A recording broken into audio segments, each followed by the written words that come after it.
Hey friend, welcome to Friday, and it is May the 5th, and thanks for joining me for another episode of Enough for Today.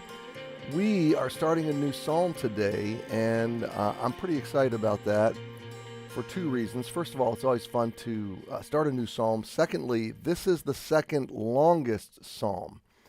So if you open your Bible with me to Psalm 78, and while you're finding it, I'll just invite you to be a part of the weekend at Emmanuel. We have some baptisms scheduled, which is always exciting, and we are continuing into John 14, one of my favorite chapters in the whole Bible.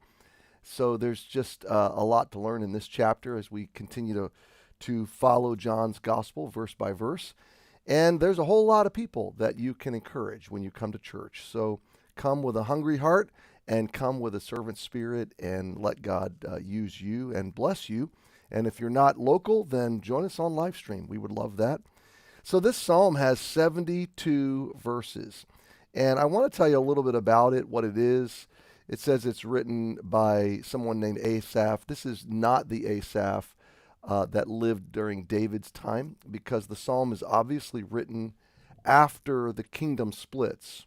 So there's 12 tribes in the nation of Israel, and 10 of them break off after the reign of Solomon. During the transition to Rehoboam, there's kind of a civil breakage, and the 10 tribes in the north follow Jeroboam. This was providential. God said it would happen. It wasn't done well. Jeroboam did not follow the Lord. He set up pagan altars in the northern part of the kingdom and in the southern part of the kingdom. But just north of Jerusalem, at the border, you come into the tribe of Ephraim. And it was the largest of the tribes, landmass and largest in size and scope. And so the northern tribes are often referred to as Ephraim. And the southern tribe, the two remaining southern tribes, are often referred to as Judah. So when you read, or Israel, by the way, Ephraim and Israel, when you read in the Old Testament references to Israel after the split, it's always referring to the 10 northern tribes. I don't know how long I was saved before I knew that. But when you're getting through 1st and 2nd Kings, 1st and 2nd Chronicles, and the kingdom split, and you read about that northern, Israel is often referred to. That's the northern tribes. When you read about Judah, that's those southern two tribes, okay? So with that said, what is this psalm? This psalm, in the first 8 verses, there's an introduction about following the Lord and why we should essentially learn from the past, and how we should prepare our children, next generations, how we need to get ready to hand off our faith forward to the next generations. And then the rest of the psalm, from verse 9 all the way down to verse 64-ish, we are tracking the history of the nation of Israel, and especially the sins of the nation of Israel. We're watching the relationship of these people with God unfold in their sinfulness. And then we end at a high point, that's kind of like the surprise ending. So I'll wait till we get to it. But what do I want to do? Because I don't really want to bore you with 72 verses of rote reading. So I think what I'll do is break it in half. We'll read half today, half tomorrow, get a flyby. And then we will, just to help you process this, we're not going to get mired down or bogged down in this psalm for weeks and weeks and weeks and weeks, because that would just not be good for you or for me. We'll move forward at a little better clip than we typically do on the shorter psalms, but that's okay. So look at it with me, Psalm 77, and let me just read the first, I think I'm going to read, let me see here, the first 39 verses. Yeah, I'm going to read up to verse 39, okay? So verse 1, "Give ear, O my people, to my law. Incline your ears to the words of my mouth. I will open my mouth in a parable. I will utter dark sayings of old, which we have heard and known, and our fathers have told us. We will not hide them from our children, showing to the generation to come the praises of the Lord and his strength, and his wonderful works that he hath done.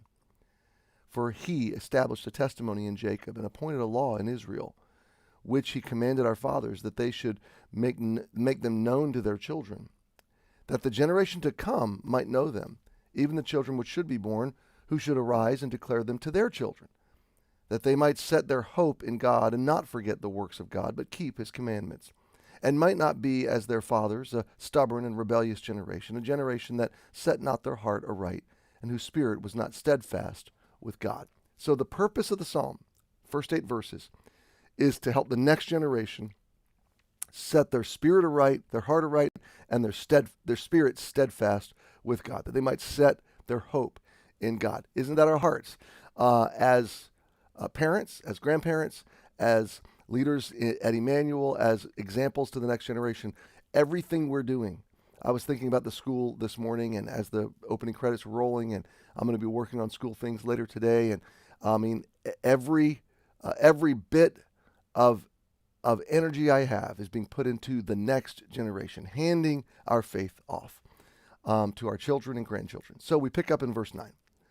The children of Ephraim, being armed and carrying bows, turned back in the day of battle. They kept not the covenant of God and refused to walk in his law, forgot his works and his wonders that he had showed them.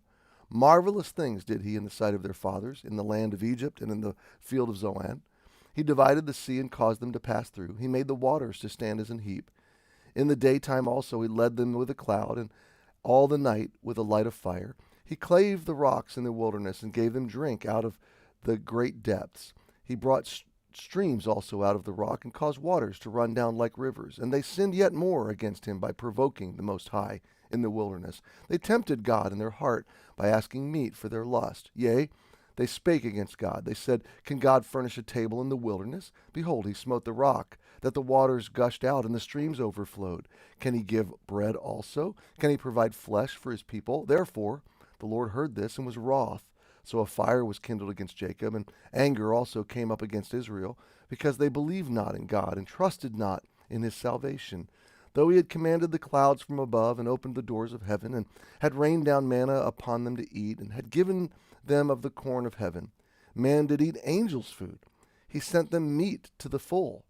He caused an east wind to blow in the heaven, and by his power he brought in the south wind. He rained flesh upon them as dust, and feathered fowls like as the sand of the sea. And he let it fall in the midst of their camp, and round about their habitation. So they did eat, and they were well filled, for he gave them their own desire. They were not estranged from their lust, but while their meat was yet in their mouths, the wrath of God came upon them, and slew the fattest of them, and smote down the chosen men of Israel. For all this they sinned still, and believed not for his wondrous works. Therefore their days did he consume in vanity, and their years in trouble. When he slew them, then they sought him, and they returned and inquired early after God. For they remembered that God was their rock, and the high God the Redeemer. Nevertheless, they did flatter him with their mouth, and they lied upon him with their tongues. For their heart was not right with him, neither were they steadfast in his covenant. But he, being full of compassion, forgave their iniquity, destroyed them not. Yea, many a time turned he his anger away, and did not stir up all his wrath. For he remembered that they were but flesh, a wind that passeth away, and cometh not again. Oh, I can already see we're going to have a blast going through this psalm. It's a chronicle of history, but I don't know if you noticed this, but it's also a chronicle of God's heart. And we see in big picture, man sins over and over and over. Man turns away. Man rejects, but God is still compassionate. God is still a saving, redeeming God of grace, God of mercy. What a great start. So we'll pick it up here tomorrow. We'll read 40 to 72, and then we'll roll forward as we press into Psalm 78. I think this is going to be a fun journey, different than most of our Psalms, and that'll be good. Have a great Friday. See you this weekend.